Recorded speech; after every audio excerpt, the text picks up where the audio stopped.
నిన్ననే షర్మిలమ్మ గారు కూడా దాని మీద చాలా క్లారిటీగా చెప్పడం జరిగింది. అది కూడా నేను కూడా చూశాను ప్రెస్లోనే.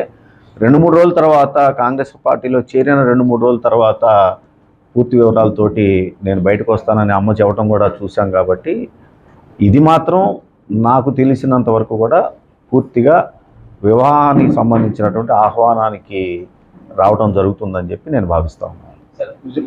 నేను షర్మిలమ్మ గారితో పాటు వెళ్తామండి, విజయమ్మ గారితో పాటు వెళ్తాం, వాళ్ళతో పాటు వెళ్తాం.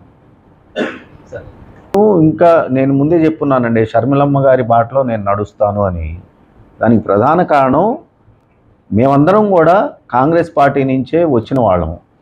ఇవాళ తిరిగి షర్మిలమ్మ గారు కాంగ్రెస్ పార్టీకి వెళ్తానని చెప్పేసి చెప్పటం, షర్మిలమ్మ గారు రేపు ఉదయం సోనియా గాంధీ గారి దగ్గర, రాహుల్ గాంధీ గారి దగ్గర, మల్లికార్జున్ ఖర్గే గారు అలాంటి పెద్దలందరి సమక్షంలో ఢిల్లీలో కాంగ్రెస్ పార్టీలో చేరుతున్నట్లుగా మనందరం కూడా వార్తల ద్వారా తెలుసుకుంటా ఉన్నాం. అది అయిన తర్వాత నేను కూడా షర్మిలమ్మ గారి సమక్షంలో ఆంధ్రప్రదేశ్లో కాంగ్రెస్ పార్టీలో చేరాలని చెప్పేసి భావిస్తూ ఉన్నాను నేను. తర్వాత రెండవది కాంగ్రెస్ పార్టీ అనేది మరి స్వతంత్రం రాకముందు నుంచి ఉన్నటువంటి పార్టీ భారతదేశంలో. అలాంటి పార్టీకి సంస్థాగతంగా పూర్తి బాడీ అనేది ఉంటుందనేది కూడా మనందరికీ తెలిసిందే. ఏఐసి మనకి సంబంధించి ఏఐసి కానివ్వండి, పిసిసి మనకి సంబంధించి పిసిసి అధ్యక్షులు రుద్రరాజు గారు కానివ్వండి, తర్వాత కార్యవర్గ సభ్యులు అందరూ కూడా ఉంటారు. వాళ్ళందరి సమక్షంలో షర్మిలమ్మ గారి దగ్గర చేరతాము. దాని తర్వాత నిర్ణయాలు ఉంటాయి. సాధారణ ఎన్నికల సమయాల్లో మరి 175 స్థానాలకి, అదే అసెంబ్లీ స్థానాలకి, అదేవిధంగా 25 పార్లమెంటు స్థానాలకు కూడా కాంగ్రెస్ పార్టీ పోటీ చేస్తుంది. కాబట్టి దాంట్లో ఆ రోజు ఆ పెద్దలు ఎలాంటి నిర్ణయాలు తీసుకుంటే ఆ నిర్ణయాలకు కట్టుబడి ఉంటాం అనేది, కట్టుబడి ఉండాలని నేను భావిస్తా ఉన్నాను. షర్మిలమ్మ గారు అనాలన్నా ఎవరు అనాలన్నా ఒక కమిటీ కూర్చొని నిర్ణయాలు తీసుకుంటుంది కదా, ఆ నిర్ణయాల ప్రకారమే వెళ్తామని చెప్పేసి నేను తెలియజేసుకుంటా ఉన్నాను. కాంగ్రెస్ పార్టీ వచ్చినప్పటికీ టీడీపీకి మద్దతు ఇచ్చే విషయంలో ఉన్నట్లుగా కొంత సమాచారం తెలుస్తుంది సార్. అసలు కాంగ్రెస్ పార్టీ వస్తే గెలిపే అవకాశాలు ఉన్నాయంటారా లేదా?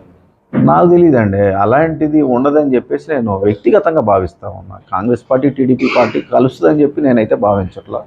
వ్యక్తిగతంగా అలా ఉంటుంది అని చెప్పి నేనైతే అనుకున్నాను. పార్టీకి వెళ్ళే పరిస్థితి అయితే నాకు లేదండి, నేను వెళ్ళను కూడా. ఇప్పుడు ఓటుకు నోటు కేసులో మీరు రేవంత్ రెడ్డి మీద చంద్రబాబు నాయుడు మీద రేవంత్ రెడ్డి మీద కేసు కాంగ్రెస్ పార్టీలో చేరుతున్నారంటున్నారు. మరి వాళ్ళు కలిసి వచ్చే అవకాశం ఉంటుందంటారు? నేను ఇంతకుముందే చెప్పానండి, తప్పు ఎవరు చేసినా కూడా అది తప్పేనండి.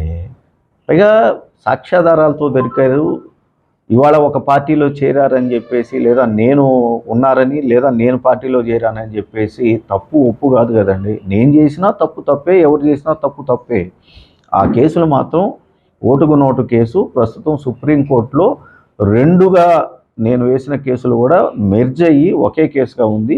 ఆ 2 కూడా, ఒకటి చంద్రబాబు నాయుడు గారిని ఓటుకు నోటు కేసులో ముద్దాయిని చేయాలని, రెండవది సిబిఐకి ఆ కేసు దర్యాప్తు అందచేయాలని. ఎందుకంటే తెలంగాణ ఏసీబీ సరిగా దాని ఇన్వెస్టిగేషన్ చేయటం లేదు అనే దాన్ని కూడా గౌరవ సుప్రీంకోర్టు పరిగణలోకి తీసుకుంది. కాబట్టి ఈ 2 కూడా మెర్జ్ అయ్యి ఒకే కేసుగా ప్రస్తుతం నడుస్తూ ఉందండి. కేసు మాత్రం నేను కంటిన్యూ చేసుకుంటాను. ఖచ్చితంగా ప్రతిపక్ష పాత్ర పోషిస్తామండి.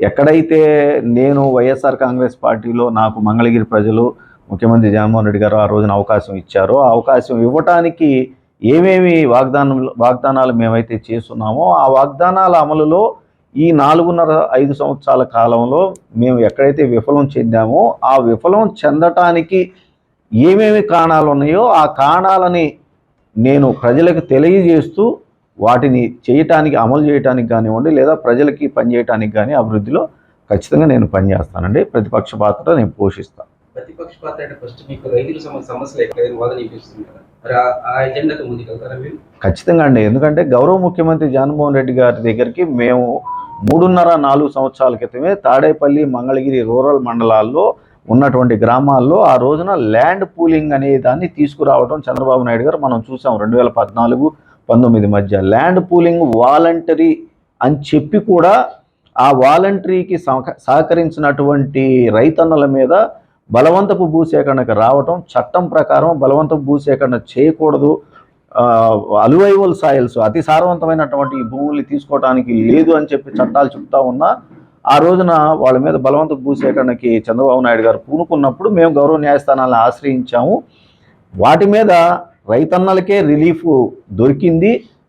దాని మీద తర్వాత చంద్రబాబు నాయుడు గారు ఆ నోటిఫికేషన్ తీసివేయాల్సినటువంటి పరిస్థితి వచ్చినప్పుడు ఆయన పరిపాలన అయిపోవటము, ఆయన పరిపాలన అయిన తర్వాత నేను స్థానికంగా ఆ రోజున వైఎస్ఆర్ కాంగ్రెస్ పార్టీలో ఉన్నప్పుడు అక్కడ ఉన్నటువంటి రైతు సోదరుల్ని నాయకుల్ని తీసుకొని ముఖ్యమంత్రి జగన్మోహన్ రెడ్డి గారి దగ్గరికి వెళ్ళినప్పుడు అక్కడున్న ఆ సమస్యని బలవంత భూసేకరణ నోటిఫికేషన్ని తీసివేయాలి, పైగా చట్టం ప్రకారము ఆ బలవంత భూసేకరణ నోటిఫికేషన్ వ్యాలిడిటీ 1 సంవత్సరం మాత్రమే కాల పరిమితి, అది దాటిపోయింది. దాన్ని మళ్ళా ఒక నోటిఫికేషన్ కలెక్టర్ గుంటూరు వారు ఇవ్వాలి, గుంటూరు కలెక్టర్ గారితో ఒక నోటిఫికేషన్ ఇప్పించండి అని చెప్పి మేము అడిగాము. అది 3.5-4 సంవత్సరాల కాలం అయినా కూడా ఇవ్వకపోవడం అనేది బాధాకరమైనటువంటి విషయం. ఖచ్చితంగా మళ్ళీ ఆ బలవంత భూసేకరణ నోటిఫికేషన్ తీసేయమని చెప్పేసి మేము ప్రతిపక్షంలో ఉన్నప్పుడు నేను ఖచ్చితంగా మళ్ళీ కోరుకుంటాం ముఖ్యమంత్రి గారు. మీరు